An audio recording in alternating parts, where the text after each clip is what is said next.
Okay, a little bit about me.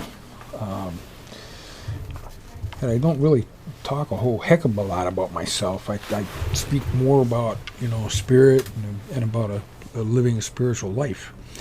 And I try to help people to achieve that in their own lives, so that they can have a better life and the people around them in their own personal circle. And it's all about hoops within hoops within hoops. But yes, my name is Mykl Samuel. That's my legal name. My birth name was Brian Mykl, and I thought it was Lodgeskin, but it's Menard. My mother went by both Lodgeskin and Menard. Her mother was a Lodgeskin, and her father was a Menard. And they're Lakota, both of them. Of course, her father was French. Was her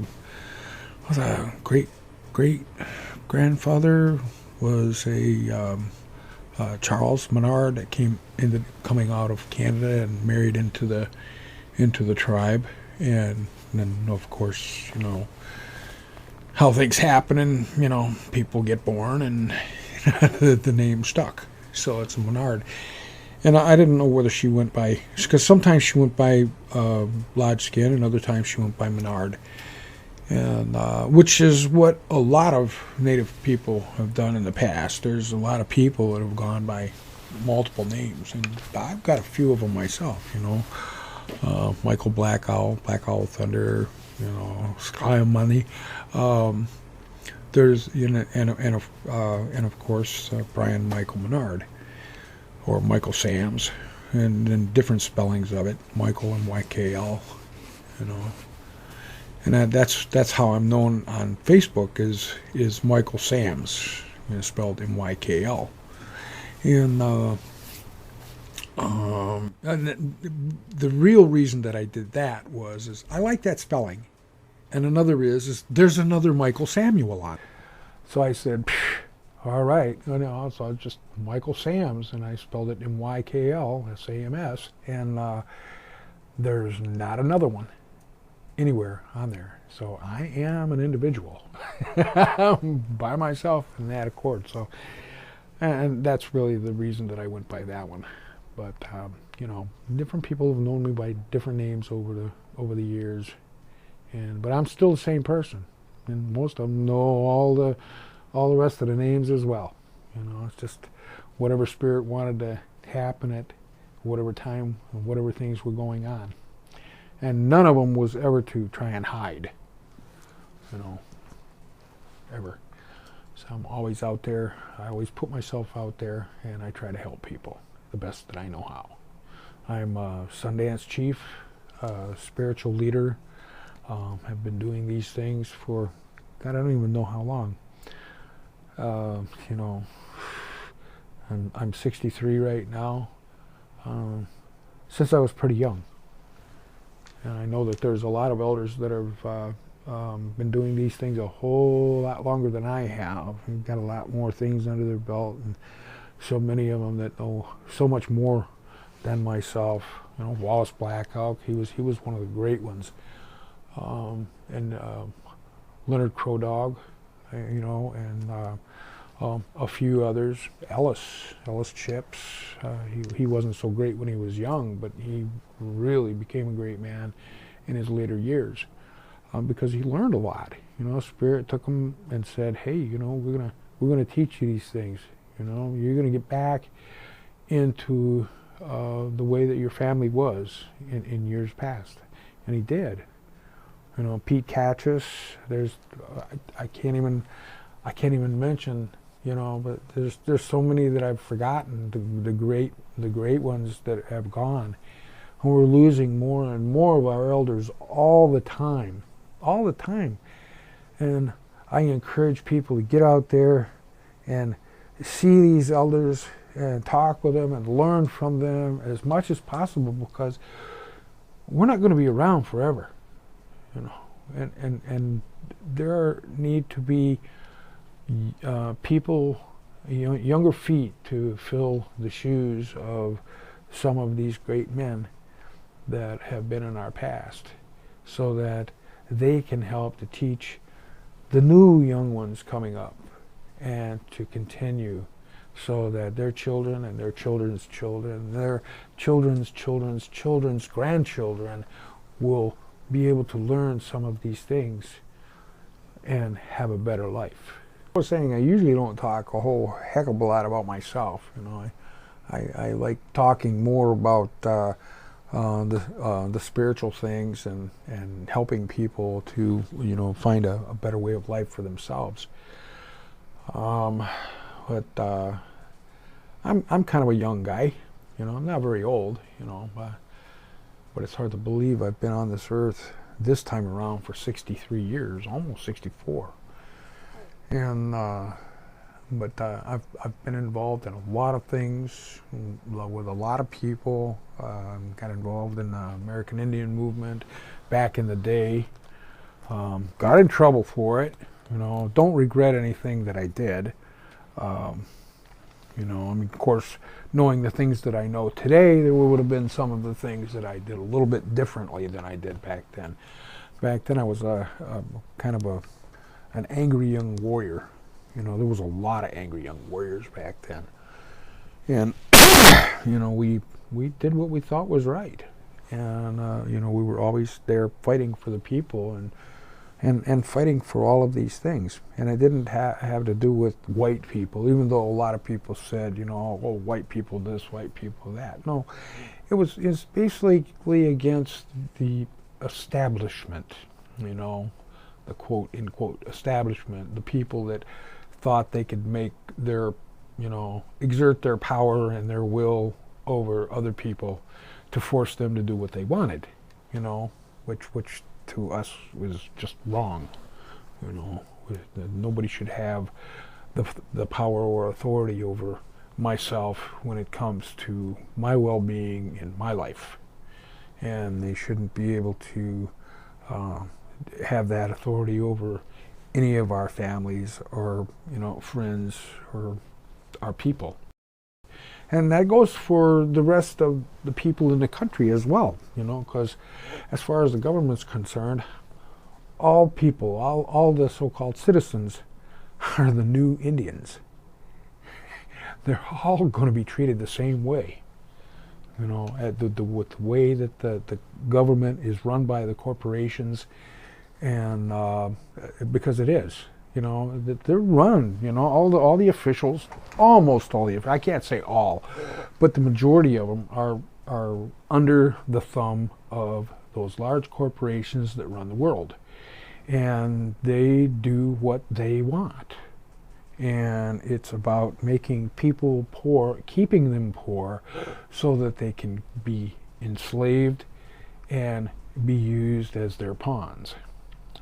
To keep making profits for them, so that they can do what they want. And that's unfortunate, because I don't think life should be like that. I think we should all pull together. And the funny thing is most people don't understand or know that there's more of us than there are of the them. We've got them beat, hands down, population-wise. That's why they want to do a population control. which they're already doing in other countries all over the place. And I learned about this, oh my God, what was it, 40 years ago or something like that, maybe longer, about population control and how the different governments all have this compact with each other in order to do this, and that there would be wars and deaths in certain places throughout time. And it's getting pretty close to that time when it's going to start happening here in this country. And it's all about that one world government that is establishing this so that they can do away with the population that are unproductive to them. It sounds crazy, doesn't it? But it's not. And it's an actuality. I mean, if the first thing that Hitler did was take away all the guns, so the people couldn't protect themselves against a corrupt government. And that's what the Constitution was supposed to be made up for, is so that the people had a right and a way to protect themselves against a corrupt government. And not against the Constitution, because the elected officials, in fact, every single tribal official in all the different tribes, when they elect the tribal presidents, they have to take an oath of office, and in that oath of office, they have to they state that they how do you put that? I'm trying to find those words again. That I pledge to protect the Constitution of the United States from all enemies, both foreign and domestic.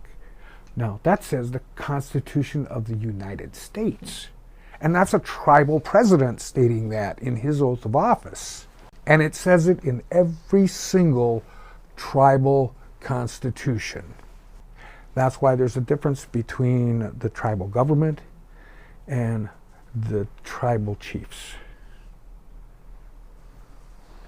There's two governments. There's one for the tribe, and then there's one that is like a go-between between the tribe and the U.S. government, to try and keep the U.S. government honest in the treaty contracts that they made. They've broken and lied about every contract they've ever made, and including the foreign treaties that they've made with other countries, not just the treaties that they've made here within the exterior boundaries of the United States. Well, there's going to be difference of opinion, no matter where you go, and between any different individuals. There's always going to be a difference of opinion. And sometimes that's because people just believe different, and other times it's because sometimes people don't have all the information. So of course they're gonna have the opinions of what information they have. Now the government loves this, divide and conquer. And that's what they want. If they can keep the people fighting with each other, then they're not fighting against the government and getting what is right, and keeping their rights. And right now they're allowing, because of all the conflict, and the infighting, not just in certain groups, but all over this country, because people are divided, and the government is benefiting. And of course, when the government benefits, that means that those large corporations benefit, and especially the ones that are the warmongers that create all of the war equipment, the mass weapons. Don't have to be weapons of mass destruction. All it's got to be is mass amount of weapons, and it's going to cause mass destruction. You got one bomb, it's gonna cause this much damage. You got 100,000 bombs, it's going to cause 100,000 times that much damage. But once people really start getting together and they start understanding and they start seeing that, hey, we got to pull together. We might have small differences of opinions, but we still have to pull together. We've got to hang together, or we'll all hang separately. And that's what they want. Divide and conquer.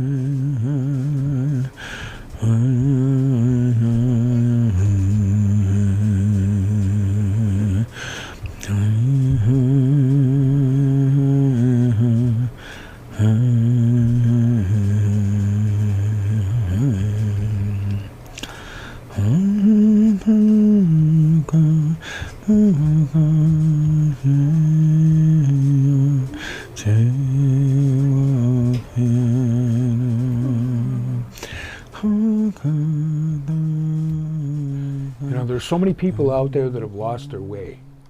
That's why so many of the people from all over the world, people that their roots originated in other parts of the world, the non-natives that came over here are coming to some of the native elders and trying to learn, because so many of them already lost their spirituality. They've become lost, and they're yearning for it, and they want it so bad. It says everywhere throughout the world, way back, all had these basic spiritual beliefs. And then organized religions came in. Now, I'm not saying that all organized religion is bad, because there's a lot of people in some of these that really believe in good things. And they really believe in helping their fellow man and, having a good heart and doing things in a good way. But there's a lot of them that have, in the past, have only been set up to control the masses, to get them to do what they want, to put guilt into them so that they can control them.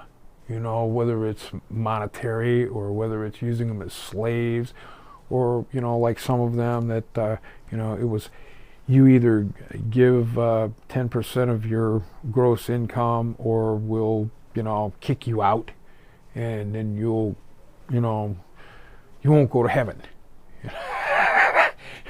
And our way is the only way. And if you don't follow our way and our beliefs, then, you're going to be damned for eternity. No, we don't believe that, and the spiritual people prior to those things didn't believe that either. They were more in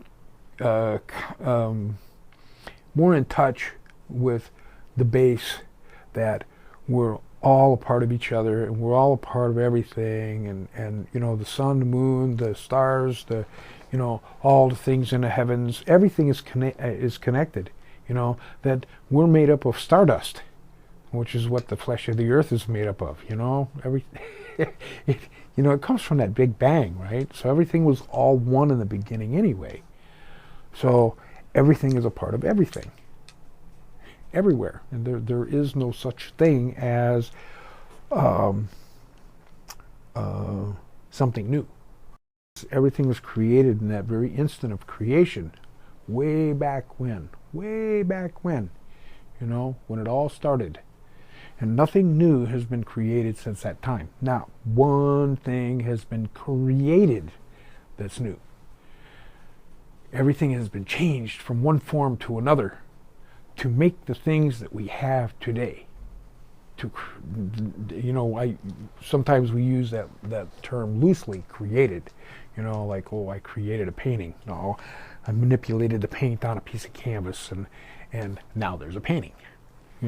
Or I created my children. No, again, there was that manipulation of flesh that caused this child to be, because I didn't create the seed or anything else. For the plants that are growing, I didn't create that seed. Everything was created in that very instant of creation, and how things are put together. Spirit has said that these things are for all people. These spiritual ways that in that beginning, in that first time when all things were created, he didn't leave anything out. He didn't leave anybody out. All the shades of human beings, because we're all human beings. It doesn't matter what texture your hair is, what color your skin is, it doesn't make any difference. Still human beings. And that these spiritual ways are for everybody.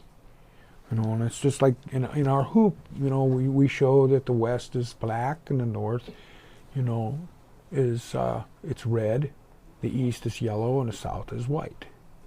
Now those represent the 4 colors of man as well. And if you take any one of those colors out of there, then it's no longer a hoop.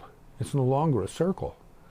And it's broken. It's like a C, or a U, or depending on what you took out. Backwards C, and upside down horseshoe. Something like that.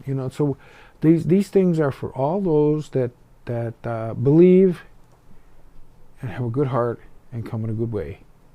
And that's what we were taught.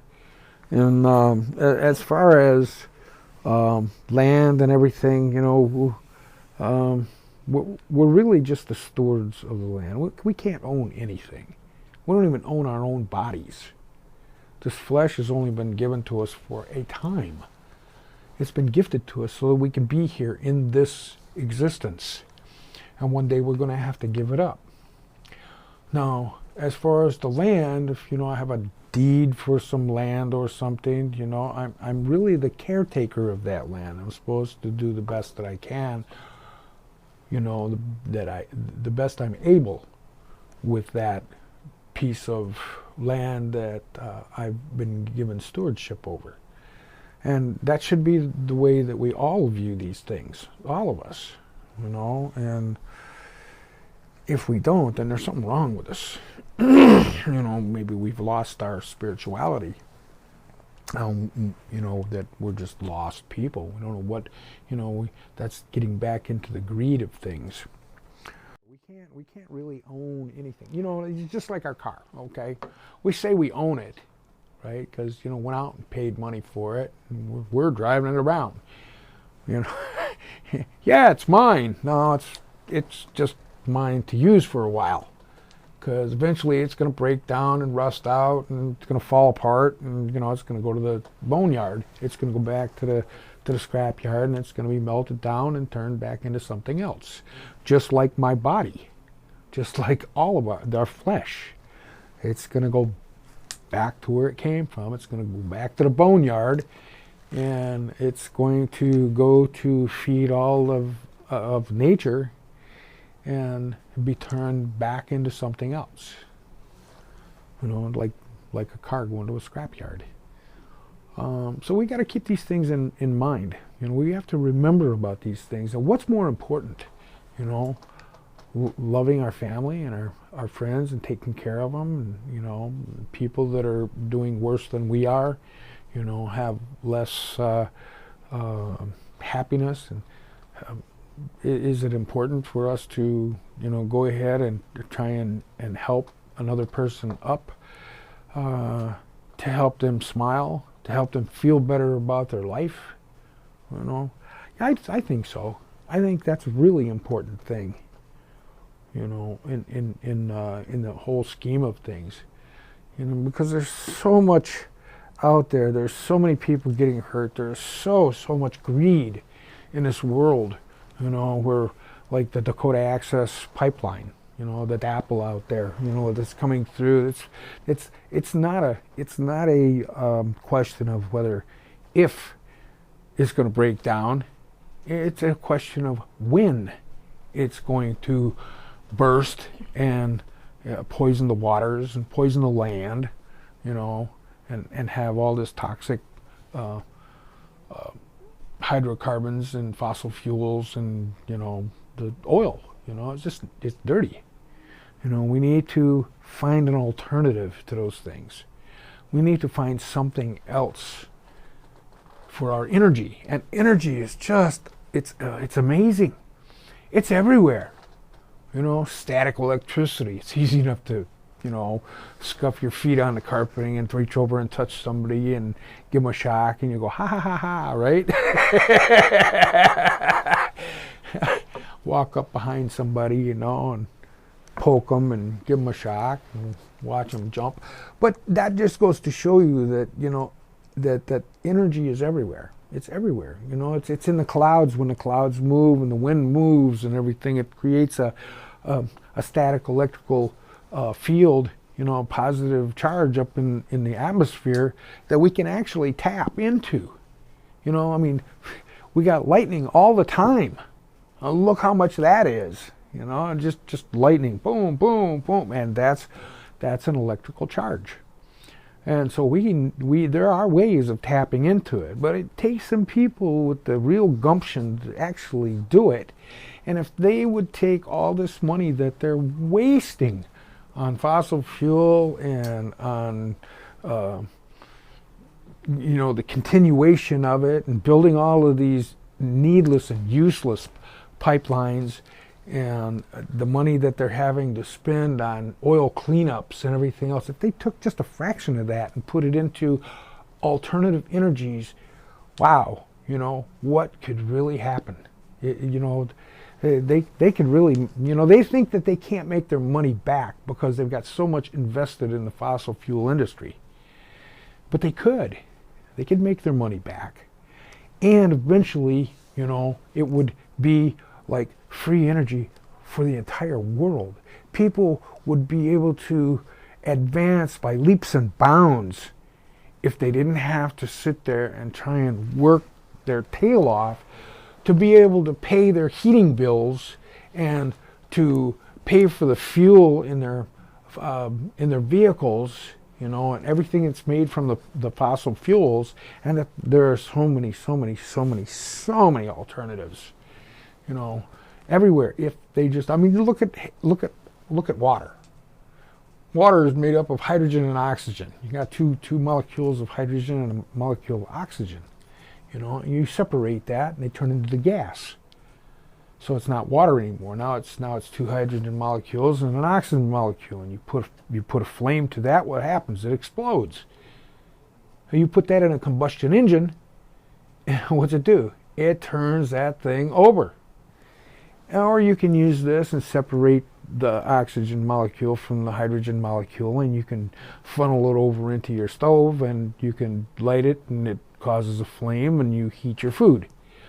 Or you have a furnace, and you funnel it down into there, and you heat your house with it. The only thing when you turn it, when you give it that catalyst to the flame, and it creates that fire, you know, and it burns. Well, the only byproducts that you have, there's no carbon, and all you have is heat and water, because it turns it back into water. You know, and it's really easy to separate oxygen and hydrogen by putting an electrical charge to it. It separates the molecules. The hydrogen bubbles up by the negative terminal, and the oxygen bubbles up by the positive terminal. I know, I tried this myself. And of course I tried it with copper wire. And on the positive side, the copper wire turned all green, because that meant that the oxygen was coming up on the positive side, and it was oxidizing the copper. So it turned it green. So that's how I know which one is which. But that was, you know, just playing and testing. And this is something that I had thought about for a whole lot of years. I mean, ever since I was in junior high school, because I had a science teacher there, you know, and he showed us, you know, he took these electrodes and stuck them in this fish tank with a couple of test tubes over the top of it, and he let the hydrogen and the oxygen bubble up into it, you know, and showed how they would fill up, and that it would create, you know, it would burn, you know, oxygen and hydrogen, and boom, and and I always thought this was amazing. So for ages and ages, I thought, damn, now how would I take and separate oxygen. I have to get some sort of container and separate this stuff out. And how would I capture the hydrogen and put it over here in a container? And then how would I capture the oxygen and put it in a container? And then after, I don't know how many years and years and years of, just fleeting thoughts about this, I said, how stupid can I be? H2O is almost the perfect combination. Why do I need to separate them in order to put them back together again? Why don't I just siphon them directly off and, run it into a combustion engine? It should work just fine, So I experimented a little bit, but I never really get deep into other things because I've had so many other things to do. There's so many things that I've thought about, so many things that I really wanted to get across to other people, and that's one of the things that I'm trying to do is to, just by talking about this, I wonder how many people out there that hear this might decide to try these experiments themselves, and maybe they can come up with something that's really good. I mean, there's different people already that have come up with cars that run on pure water, without being just a supplement. They can actually do it, but you got to be careful because there's so many of the inventors that have lost their lives in so-called accidents and robberies that went bad, and they're dead, gone. They're not here anymore because there's too much money involved in the fossil fuel industry, and they don't want this kind of stuff coming out. But here we are in the electronics age. We've got Facebook and the internet, and there's no way that they can stop that, even though the government definitely wants to stop the internet. I mean, they love Facebook because they go in there and they monitor all kinds of things. They find out where you're at, when you're going there, how long you've been there, because everybody puts everything on there. They put all their pictures on there, and they put their itineraries on there about where they're going to be, when they're going to be there, when they're not at home, and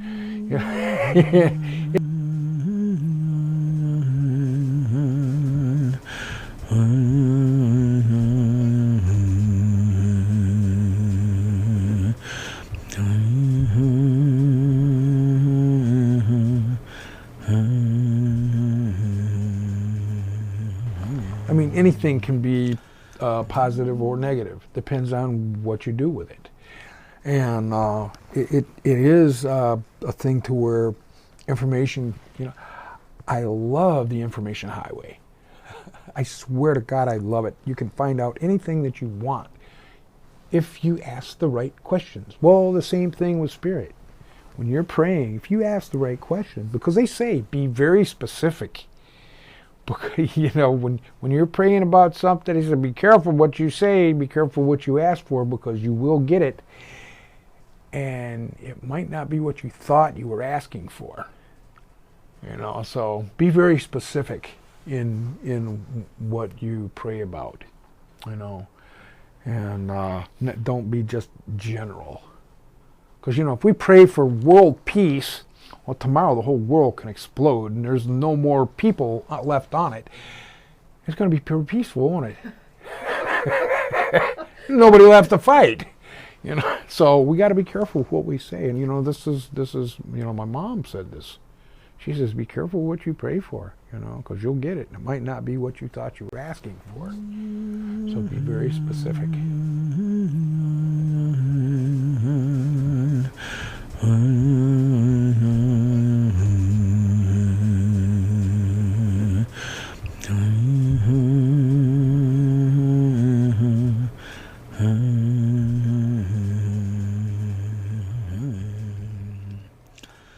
Here's one thing that I can say is that we can't do anything about yesterday. Yesterday's, it's done.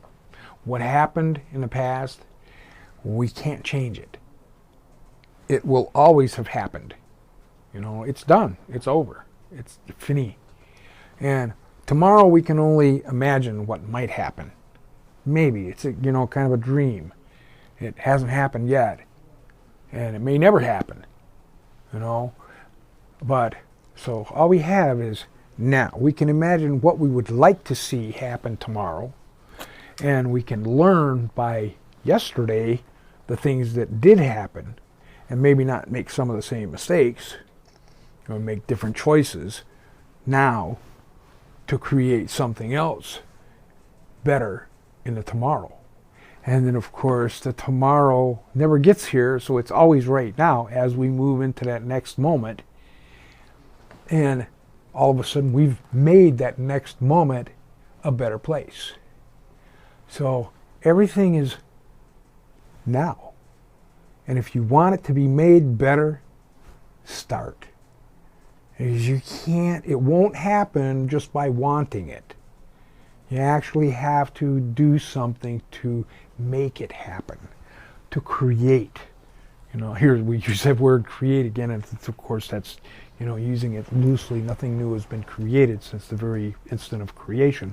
But we can cause things, because Spirit told us, here, these things are for you.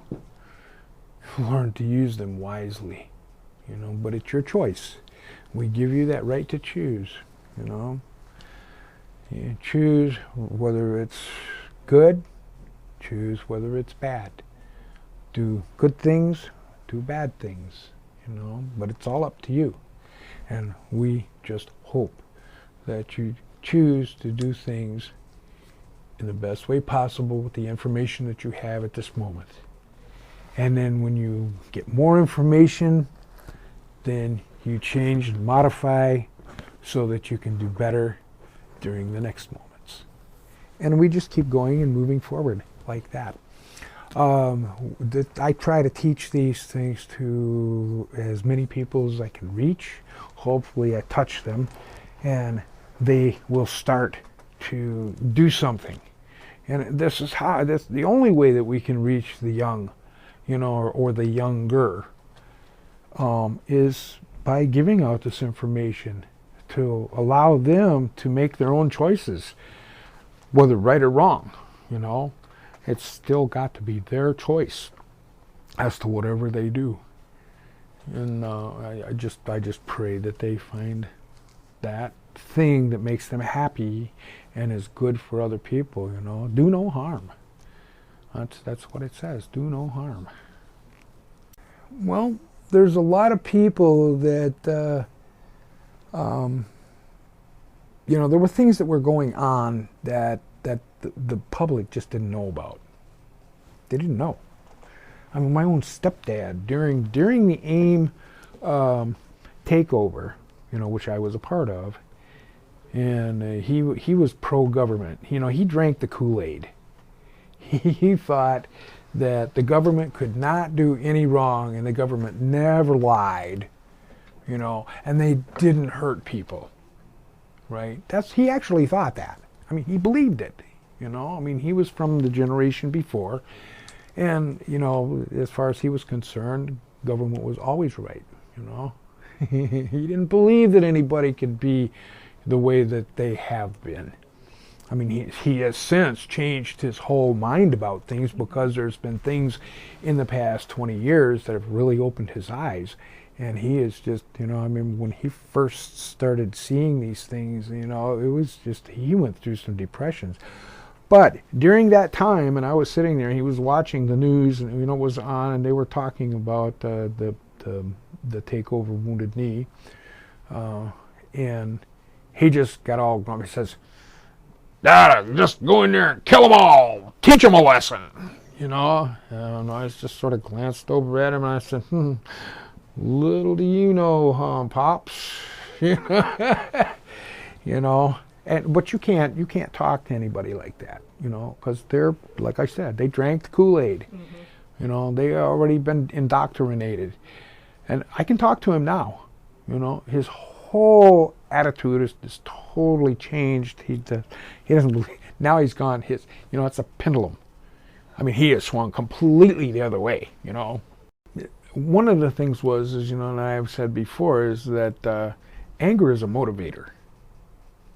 getting angry about something will motivate people to do a lot of things that they normally wouldn't do if they're not angry. And like I said, I was a angry young warrior back then, and I didn't care. So I said, "Here I am, kill me," you know. Was it anger over lack of opportunity and discrimination? Was there? It was about. It wasn't a lack of opportunity.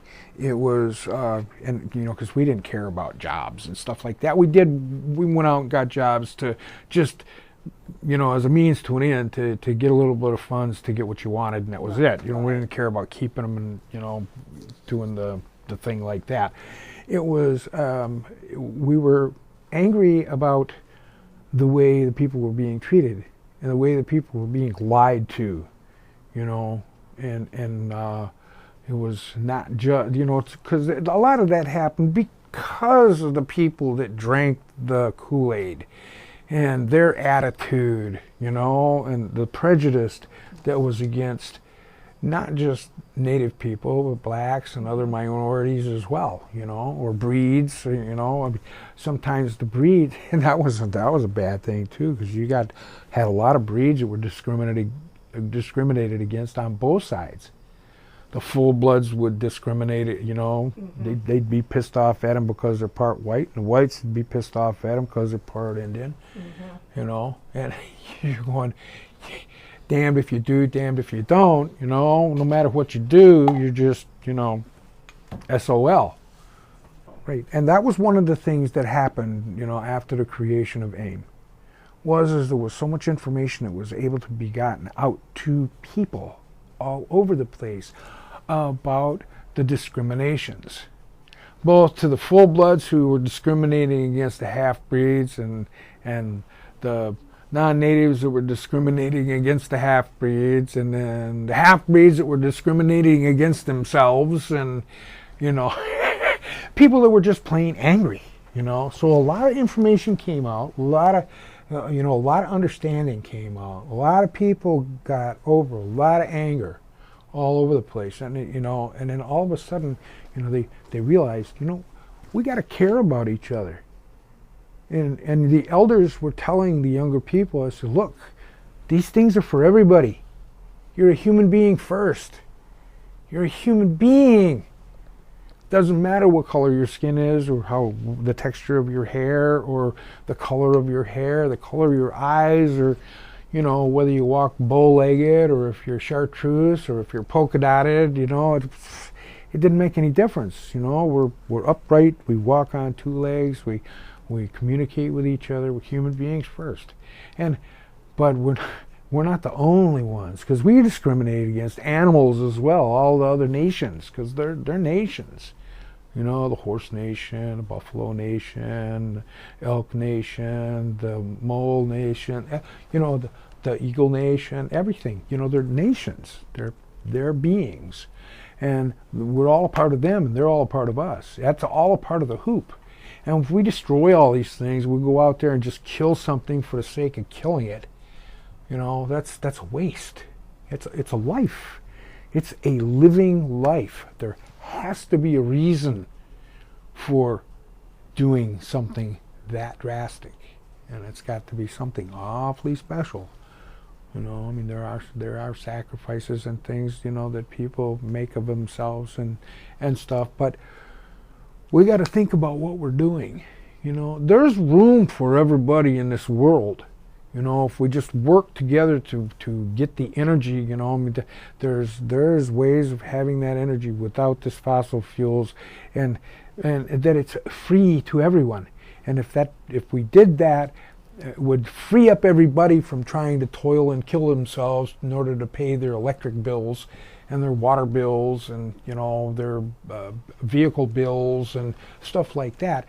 Can you imagine the creativity that would happen, and the things that would be, that people would change one thing from another, so that the things that we would have. Look how short of a time it's been since we've had all these electronics, this web that's spun around the earth. you know, just like when the Wakiam, when the Iktomi spun her web all around this earth to create the flesh of the earth, you know. Just think about that. And that's just like this internet, you know. It's a web.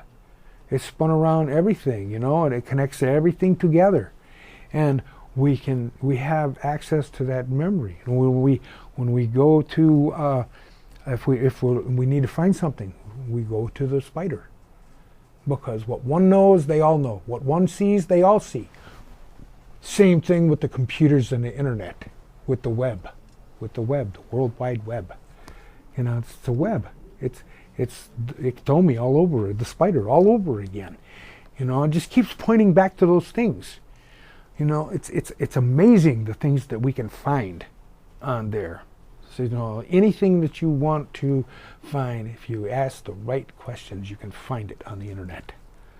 You know, and I love that, you know, but I'm so afraid that we're going to lose that. So people need to learn as much as they possibly can, you know, keep stuffing their brains full of information, you know, even useless information, but learn how to do things and then put it to practical application, because you can learn every single thing that is, but if you don't actually do anything, then it's waste, unless you pass it over to somebody else that does know how to actually do something with it.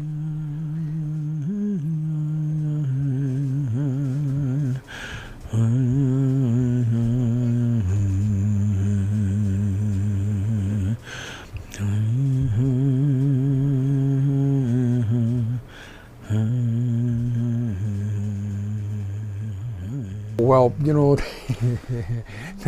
that sort of reminds me of some of the books that have been written in the past, you know, these spiritual books, some of the elders that talk to these people and they help them write a book. And, well, there were some of the things, there was, it's kind of funny, but, you know, some people wouldn't think maybe, but there are actually some untruths in some of those books, you know. And it's not that they were lying, it's just that they put things in there differently, and they did it intentional. It was so that when people came around and went to different places, they could find out where they got their information from. Did they actually go out and spend time with an elder and learn? Or did they go get a book and read it, and all of a sudden they become an authority on something? So yes, it's very important to go out and do face-to-face with people.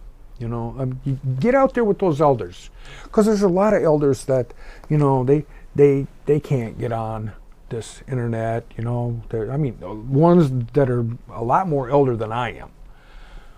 You know, that have more information than me and more knowledge. And if they pass, then a lot of that knowledge and that information is gone. You know, until we find a way to get it directly from spirit again.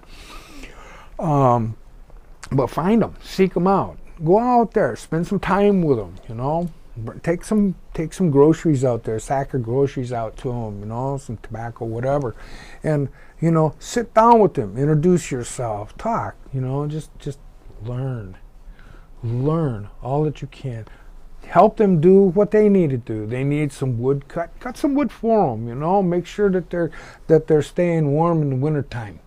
You know, or they got a couple extra blankets, you know, so that they don't freeze when their fire goes out, you know, something like that.